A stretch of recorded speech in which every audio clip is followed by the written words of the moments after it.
Robert Stevens stared at the official-looking letter in his hand, the HOA logo emblazoned across the top in pretentious gold lettering. His jaw clenched tighter with each line he read. Dear homeowner, it has come to our attention that your backyard swimming pool was installed without proper homeowners association approval. Immediate compliance required. Pool removal within 30 days. The words swam before his eyes as a wave of heat rushed up his neck. Robert crumpled the paper in his fist before forcing himself to smooth it out again. He needed to keep his evidence. This pool had been his family's sanctuary for the past 3 summers. The thought of his 8-year-old twins, Emma and Ethan, splashing around in it just yesterday made his blood boil. That pool represented thousands of dollars and countless memories. What's wrong, honey? Lisa appeared in the doorway, wiping her hands on a kitchen towel. One look at her husband's face told her something serious had happened. The Sunshine Estates HOA, Robert said, nearly spitting the name, has decided our pool needs to go. Apparently, I didn't get the right permits 5 years ago when we installed it. Lisa took the letter, her eyes widening as she scanned it. But that's ridiculous. Half the neighborhood has pools. And didn't we submit all the paperwork back then? We absolutely did. Robert ran his fingers through his graying hair. I have copies in the filing cabinet. I even remember dealing with that insufferable Karen Thompson from the Architectural Committee. Karen Thompson had since become the HOA president, a position she wielded with the subtlety of a sledgehammer. Her reputation for nitpicking violations and imposing fines had earned her the nickname the Sunshine Dictator among residents brave enough to whisper it. There's more, Robert said, pointing to the final paragraph. If we don't comply, they're claiming the right to enter our property and remove it themselves, then bill us for the removal costs plus penalties. Lisa gasped. They can't do that. Can they? Not legally, no. But this HOA acts like they're a sovereign nation. Robert paced the kitchen, stopping to look out at the backyard where the offending 15-foot round above-ground pool sparkled in the afternoon sun. The pool had been a compromise.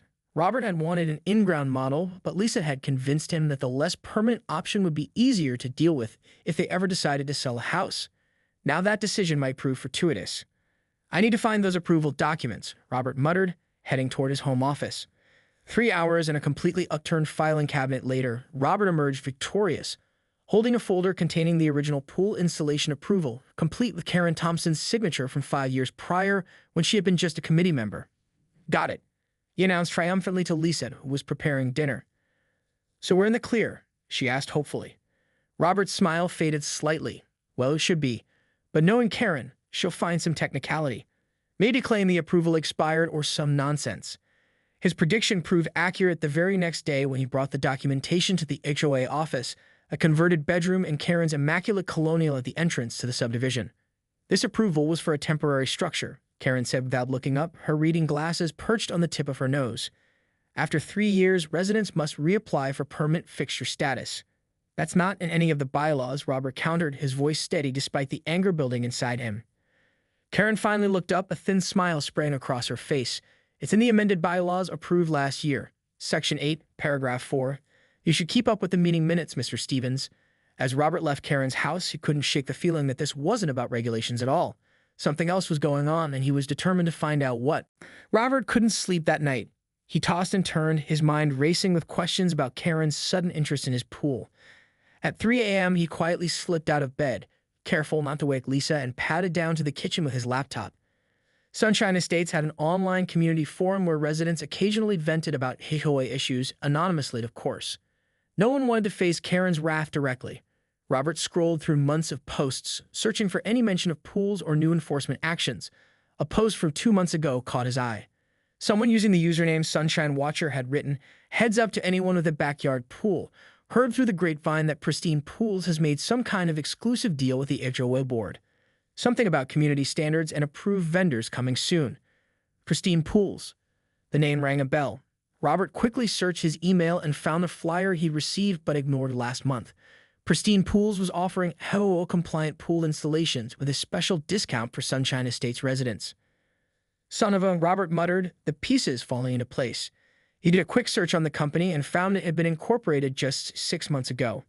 The listed owner was James Thompson, Karen's husband. Robert leaned back in his chair, a bitter laugh escaping his lips. This wasn't about bylaws or permits. It was a racket. Force residents to remove their existing pools, then have them reinstall new ones through the president's husband's company. The next morning, Robert drove to the county records office. If Karen wanted to play hardball with documentation, He needed to be armed with every fact he could find. The clerk was helpful, if confused by his specific requests. HOA bylaws and amendments. We have them on file, but most people don't bother checking. Most people aren't being forced to tear down their backyards, Robert replied with a grim smile. After 2 hours of searching through documents, Robert's suspicions were confirmed. The amended bylaw Karen had cited about temporary structures didn't exist. At least not officially. There was an amendment that had been proposed but never properly ratified according to the HOA's own rules, which required a 2/3 majority vote from all homeowners. On his way home, Robert decided to take a detour through the neighborhood, paying special attention to houses with pools. He counted 12 visible from the street. Would all of them be receiving similar notices? As if on cue, his phone rang. It was Mike Lawson from 2 streets over. "Rob, you got a minute? Just got this crazy letter about my pool. Says I need to tear it down in 30 days.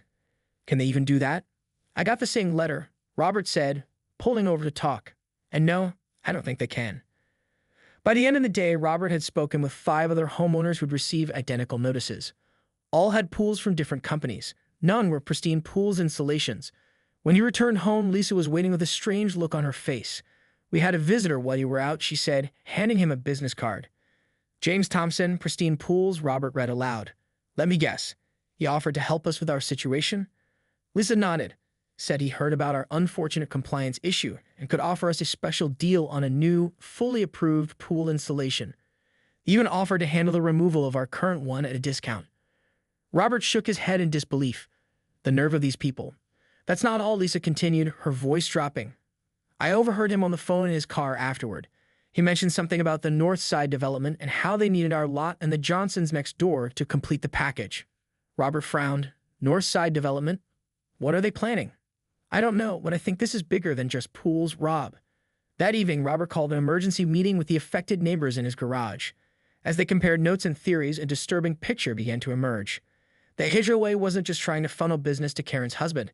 They were systematically targeting certain properties, all on the northern edge of the subdivision, all backing up to the undeveloped woodland beyond their fences. "My cousin works for the county planning department," said Dave Johnson, Robert's next-door neighbor. "I'll ask him to snoop around, see if there are any development applications filed for that woodland area." As the neighbors left with a plan to meet again in 3 days, Robert stood in his driveway, looking back at his house. The pool lights glowed softly in the gathering dusk, reflecting off his twins' forgotten pool toys. Someone wanted his pool gone, and possibly his entire backyard. But why, and how far were they willing to go to get it? 3 days felt like an eternity as Robert waited for news. He'd spent every spare moment digging through Sunshine Estates' public records, HOA meeting minutes, and county property databases. His kitchen table had disappeared under stacks of printouts and highlighted documents. When Dave Johnson finally called, Robert nearly lunged for his phone. "You're not going to believe this," Dave said without preamble. "My cousin came through. There's a development application filed with the county for a Sunshine Estates North extension. Guess who the developer is? Pristine Properties?" Robert ventured, recalling the name from his research into James Thompson's business ventures. "Close, it's Pinnacle Development Group." But when my cousin dug deeper, he found that Pristine Pools and Pinnacle Development are registered to the same business address. Different companies, same people. Robert rubbed his temples. "So Karen and James are trying to expand the subdivision into the woods behind our houses." "That's not all," Dave continued. "The plans show they need about 50 feet of depth from each of our backyards to create a road for the new section. That's why they want the pools gone. They're planning to buy strips of our lots, and they don't want to deal with removing structures." Robert glanced out his kitchen window at the pool where Emma and Ethan were currently splashing around under Lisa's supervision. The thought of giving up part of their yard, their sanctuary, made his stomach churn. "But they can't force us to sell parts of our property, can they?" he asked. Dave's silence was answer enough. "Can they?" Robert pressed. "Not exactly," Dave finally replied, "but my cousin showed me something else. The original Sunshine Estates plat map from 20 years ago has an easement notation along our property lines. It's vague, meant for a potential future community expansion. The developer who built this place apparently left himself a backdoor. And Karen found it," Robert concluded. "But they still can't just take our land." "No, but they can make our lives hell until we give in. Fines, liens, constant violation notices. And if the easement holds up legally, it might not have to pay much to claim it." Robert's mind raced. The original developer of Sunshine Estates had gone bankrupt years ago. Had Karen and James somehow acquired those old easement rights? Is that what they meant by completing the package? The garage meeting that evening had a different energy than the first. Instead of confusion and indignation, The neighbors gathered with a shared sense of purpose. Robert had invited a local real estate attorney, Anita Chambers, to join them. "I've reviewed everything you sent me," Anita said after introductions were made. "These easements are problematic, but not insurmountable. They were intended for utility access, not for seizing property to build a road." "So we can fight this?" Robert asked. "Yes, but it won't be quick or cheap. And in the meantime, they can still enforce their pool violation notices, which aren't even valid," Robert interjected. "The amendment they're citing was never properly ratified." Anita nodded. "That's helpful. But HOAs have broad enforcement powers. Courts tend to give them the benefit of the doubt unless you can prove malicious intent." "Would a conflict of interest count?" Mike Lawson asked. "The HOA president's husband stands to profit from both removing our pools and developing the land." "Absolutely," Anita replied. "But we need evidence linking Karen directly to the development plans." The meeting continued for another hour as they strategized. By the end, they had formed a neighborhood defense committee with Robert reluctantly accepting the role of chairman. Each household pledged money toward their legal fund, and they agreed to document every interaction with the HOA moving forward. As the neighbors filed out, Dave lingered behind. "There's something else," he said quietly. "My cousin mentioned that Pinnacle has a meeting with the County Planning Commission next Wednesday. They're requesting expedited approval because they claim to have secured all necessary property easements." "That's a lie," Robert said. "None of us have agreed to anything." Dave shrugged. "Maybe they're bluffing, hoping to get approval first and force our hands later." After everyone left, Robert sat alone in his garage staring at the wall of evidence they compiled. Something still didn't add up. The timeline seemed too rushed, the tactics too aggressive. Karen was many things, but she wasn't stupid. Why risk such an obvious conflict of interest unless they were working against a deadline? Robert booted up his laptop again and began searching property records for the Woodland area. The parcel was currently owned by Woodland Trust, a conservation nonprofit. Further digging revealed that Pinnacle Development had an option to purchase the land, an option that expired in just 2 months. If they couldn't show the county they had a viable development plan, including access roads, by the option deadline, they'd lose their chance to buy the land. And given the recent zoning changes favoring conservation in the county, this might be their last opportunity to develop at all. "So that's why they're in such a hurry," Robert murmured. His phone buzzed with a text from Lisa. "Karen just dropped off another notice. Says our time to remove the pool is now 14 days, not 30. What's going on?" Robert stared at the message, a slow smile spreading across his face. They were getting desperate, and desperate people made mistakes. He reached for his phone and called Anita. "I think I know how to beat them at their own game," he said when she answered. "But we'll need to act fast, and I'm going to need a lot of concrete." "You want to do what?" Lisa stared at Robert as if he'd suddenly announced plans to move to Mars. "Fill the pool with concrete," Robert repeated calmly, spreading out the sketches he'd made on the kitchen table. "Not the whole pool, just enough to make it a permanent structure that can't be easily removed." It was Saturday morning, 4 days after their discovery of Pinnacle Development's plans. The twins were at a friend's house for a weekend sleepover, giving Robert and Lisa space to talk privately. "Have you lost your mind?" Lisa's voice rose slightly. "That's thousands of dollars of damage to our own property." Robert shook his head. "Not damage, improvement. According to county building codes, once filled with concrete and properly finished, our pool becomes a permanent patio structure. They need heavy equipment and permits to remove it. And how exactly does destroying our pool help us?" "It's not destroyed," Robert explained patiently. "The concrete layer will be just 12 inches deep, enough to qualify as a permanent structure under county code, but not so much that we couldn't remove it later if we wanted to. The pool liner and structure stay intact underneath." Lisa sat down, trying to process her husband's scheme. "So instead of a pool, we have a circular concrete patio?" "Exactly. A decorative concrete patio that happens to be the exact dimensions of our pool, positioned precisely where the HOA doesn't want any permanent structures." "But won't they just order us to remove the patio?" Robert's smile widened. "That's the beauty of it. According to both county regulations and the HOA's own bylaws, permanent structures approved before the current board took office are grandfathered in. They can only be ordered removed if they pose a safety hazard." He pulled out another document from his growing collection. "And here's the kicker. I found our original property survey from when we bought the house. That easement they're claiming? It specifically excludes areas with permanent structures." Lisa studied the papers, her initial shock giving way to cautious consideration. "So by making the pool permanent, we block their ability to claim the easement on that part of our property," Robert finished. "At least long enough to fight them properly in court. What about the other neighbors? They can't all fill their pools with concrete." "They don't need to. If even 3 of us with adjoining properties do this, We create a barrier they can't build their access road through. Dave and Mike have already agreed. Lisa's eyes narrowed. This is going to make Karen absolutely livid. You know that, right? I'm counting on it, Robert replied, his expression hardening. Angry people make mistakes. We need her to overreact officially, on record. That's why I've already applied for a county permit to convert our existing water feature into a decorative concrete patio. The permit office assured me it will be approved by Tuesday. You did this without talking to me first. Lisa's voice was quiet but carried an unmistakable edge. Robert had the grace to look sheepish. I'm sorry. Once I figured out the angle, I was afraid we lose our window of opportunity. The permit application doesn't commit us to anything. We can still back out. Lisa stared out the window at their pool, where the twins had spent countless summer days. She had to admit it had been a source of joy, but also constant maintenance. And if Robert's plan worked, they could potentially restore it later. How much is this going to cost? She finally asked. About $3,000 for materials and labor, Robert admitted. I found a contractor who can do it on short notice. He's a cousin of one of our committee members and understands the situation. Lisa sighed. That's not small change, Robert. It's less than we'd spend fighting violation fines for the next 6 months, and a lot less than we'd lose in property value if they take 50 feet of our backyard. After a long silence, Lisa nodded slowly.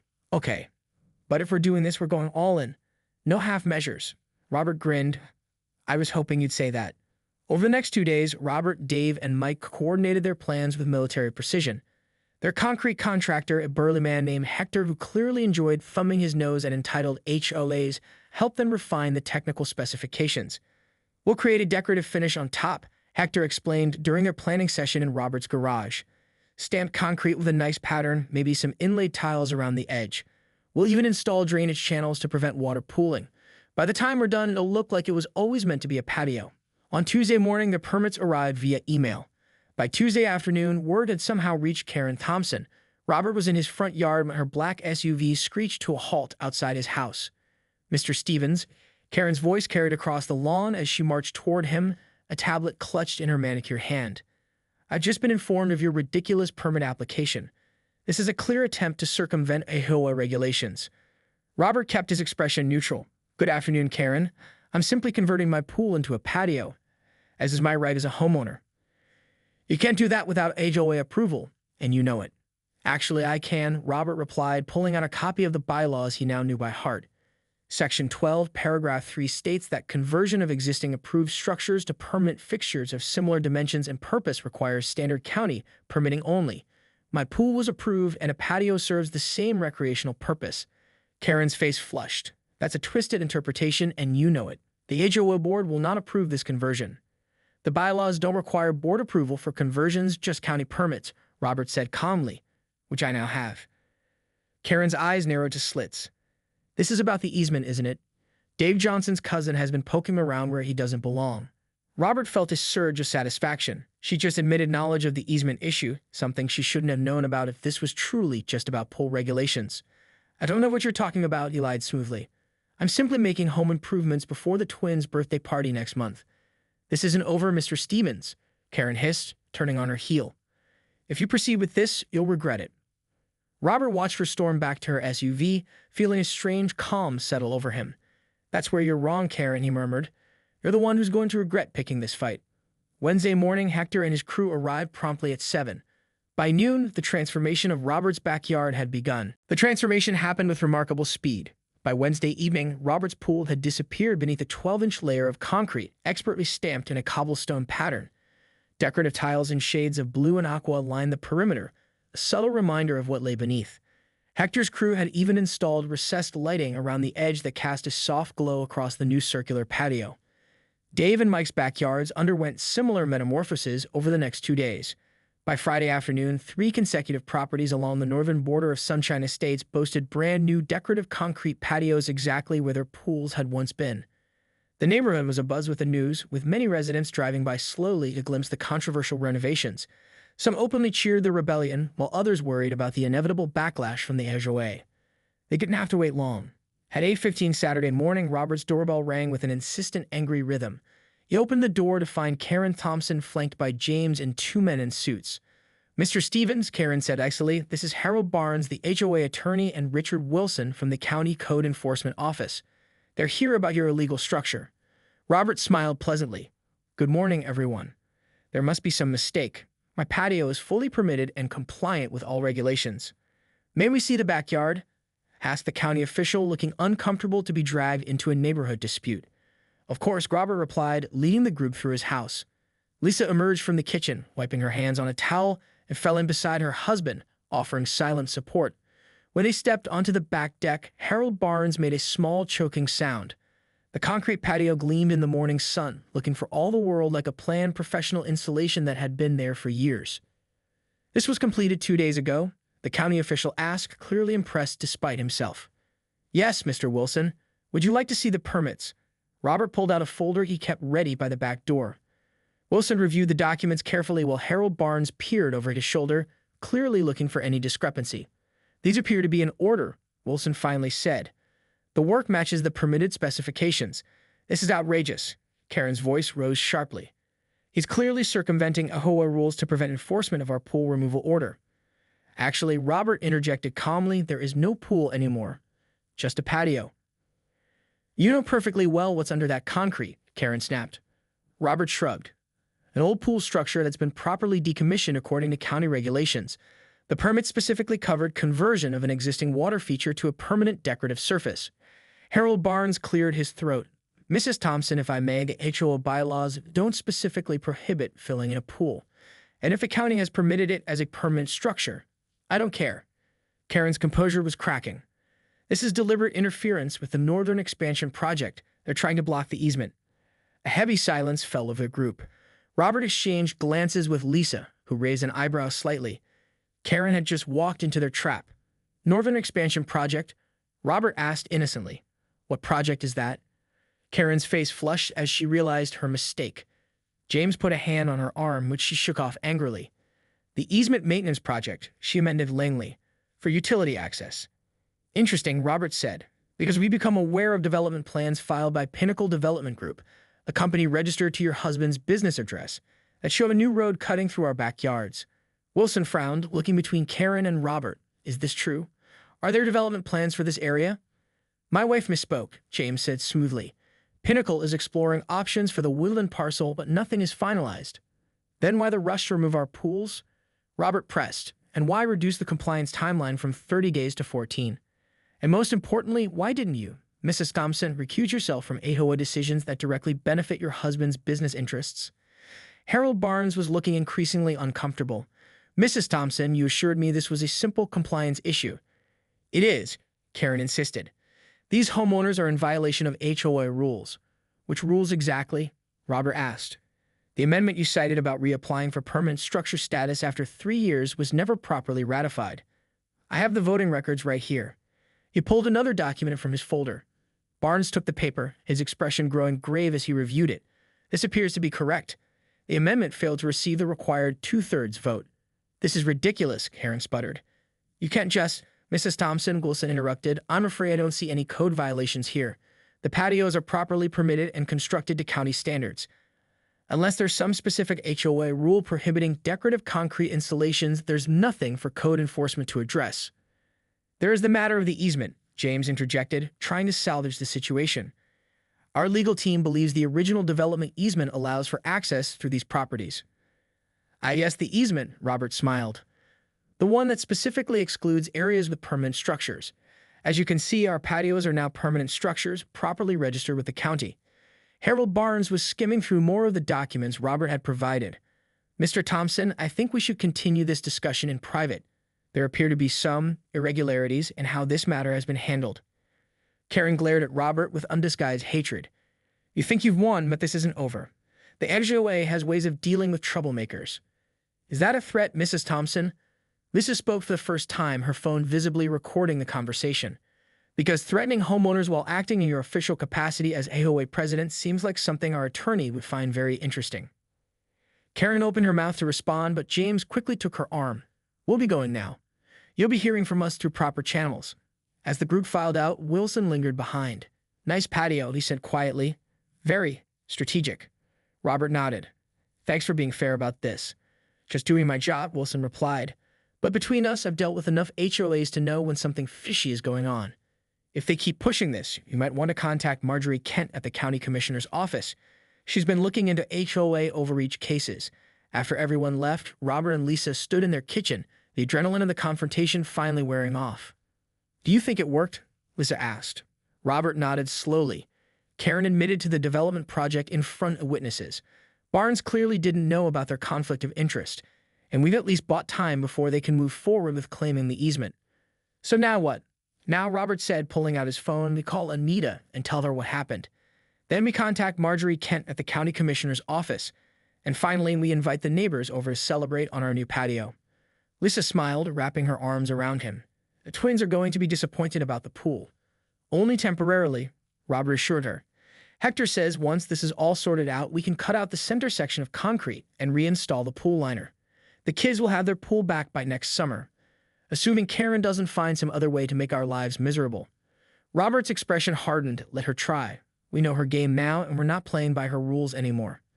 As he looked out the window at his concrete creation, Robert couldn't help but feel a surge of satisfaction. Sometimes the best way to fight absurdity was with a little creative absurdity of your own. 3 months later, Robert stood on his back deck, watching Emma and Ethan splash in the newly reinstalled pool. The summer sun glinted off the water as their delighted squeals filled the air. Around the pool's perimeter, a ring of the decorative concrete remained, a permanent reminder of their battle with the HOA. "Cannonball," Dave Johnson called from the gate, his own kids trailing behind him with pool noodles and inflatable toys. "Come on in," Robert waved. "Mike and his family should be here soon. The grill's already heating up." The Northern Border Defense Committee, as they jokingly called themselves, had grown closer through their shared ordeal. What had begun as an alliance of necessity had blossomed into genuine friendship, with regular barbecues rotating between their backyards. Lisa emerged from the house carrying a tray of lemonade. "Perfect timing," she said, nodding toward an approaching car. "That's Anita pulling up." Their attorney, Anita Chambers, had become something of a neighborhood hero. She joined them on the deck, accepting a glass of lemonade with a smile. "Enjoying the fruits of victory?" she asked, gesturing toward the pool and the children playing in it. "Every day," Robert replied. "Any news from the commissioner's office?" Anita nodded, her smile widening. "That's why I wanted to stop by in person. Marjorie Kent called this morning. The county ethics committee has completed their investigation." Lisa sat down, leaning forward eagerly. "And Karen and James Thompson have been formally censured for conflict of interest. Karen has been removed from the HOA board, and James' companies, both Pristine Pools and Pinnacle Development, are barred from county contracts for 3 years. Robert let out a low whistle. "That's more than we expected." "It turns out we weren't the only ones they were targeting," Anita explained. Once the investigation started, they found similar schemes in 2 other neighborhoods. The Thompsons had been buying up old easement rights and using HOA pressure to force property sales. "What about their development plans for the woodland?" Dave asked. "Dead in the water," Anita confirmed. "The county has reclassified the parcel as protected wetlands, which means no residential development will be permitted. Woodland Trust is purchasing it permanently for conservation." A cheer went up from the assembled neighbors. The woodland behind their homes had been a sanctuary for local wildlife and a buffer against overdevelopment, one of the reasons they all chosen Sunshine Estates in the first place. "That's not all," Anita continued when the celebration quieted. "The county is implementing new HOA oversight regulations. They're calling it the Sunshine Transparency Act." She winked at Robert. "Someone may have suggested the name." "What does it do?" Lisa asked. "Requires HOAs to submit all bylaw amendments for county review, mandates conflict of interest disclosures for board members, and creates an appeals process for homeowners to contest violations without going to court." "So our concrete patio stunt actually changed county policy?" Robert shook his head in amazement. "Your case became something of a cause caliber in county government," Anita admitted. "Not just because of what you did, but how you did it. You followed the rules while fighting back against people who were abusing them." Mike Lawson arrived with his family, carrying a cooler of drinks and a plate of his famous deviled eggs. As more neighbors filtered in, the gathering took on the atmosphere of a victory celebration. Later, as the afternoon sun began to dip toward the horizon, Robert found himself standing beside his concrete-ringed pool with Harold Barnes, the former HOA attorney who had switched sides midway through the battle. "I still can't believe you pulled it off," Barnes said, sipping his iced tea. "In 15 years of HOA law, I've never seen anything quite like it." "Desperate times, desperate measures," Robert replied with a shrug. "Though I have to admit, I never expected to become the neighborhood revolutionary." Barnes chuckled. "You know what they're calling you downtown? The concrete crusader." Robert groaned. "Please tell me that's not going to stick." "I'm afraid it might, but there are worse legacies to have." Barnes gestured around the yard, where children splashed in the pool and adults chatted in comfortable groups. You protected all this, not just your own property, but everyone else's too. Across the yard, Robert caught Lisa's eye. She raised her glass in a silent toast, her expression a mixture of pride and amusement. They had been through a lot these past months: stress, uncertainty, and more than a few arguments about the wisdom of filling their pool with concrete. But they had emerged stronger, both as a couple and as part of a community. The new HOA board, elected after Karen's removal, had already proven to be more reasonable. Their first official act had been to approve retroactively all the pool-to-patio back-to-pool conversions and to establish a more transparent process for handling violations. As the sun set over Sunshine Estates, Robert reflected on the strange journey that had led them here. What had begun as an outrageous demand to remove his family's beloved pool had transformed into something unexpected. A successful stand against corruption, a reaffirmation of homeowner rights, and the forging of lasting friendships. "Dad, watch this," Ethan called, preparing for an elaborate dive. Robert turned back to the pool, his pool with a smile. Sometimes the best victories were the ones you could enjoy every day, concrete evidence that standing up for what was right could make a real difference. "I'm watching, buddy," he called back. "Make it a good one." As his son launched into a cannonball that sent water splashing over the decorative concrete rim, Robert couldn't help but think it had all been worth it. The HOA had tried to steal his pool, so he buried it in cement, and in doing so, had cemented something far more valuable: a community willing to stand together against anyone who tried to bully them out of what was rightfully theirs. The resulting splash soaked his shorts, but Robert didn't mind. It was, after all, a perfect ending to an imperfect story, one that he'd be telling for years to come.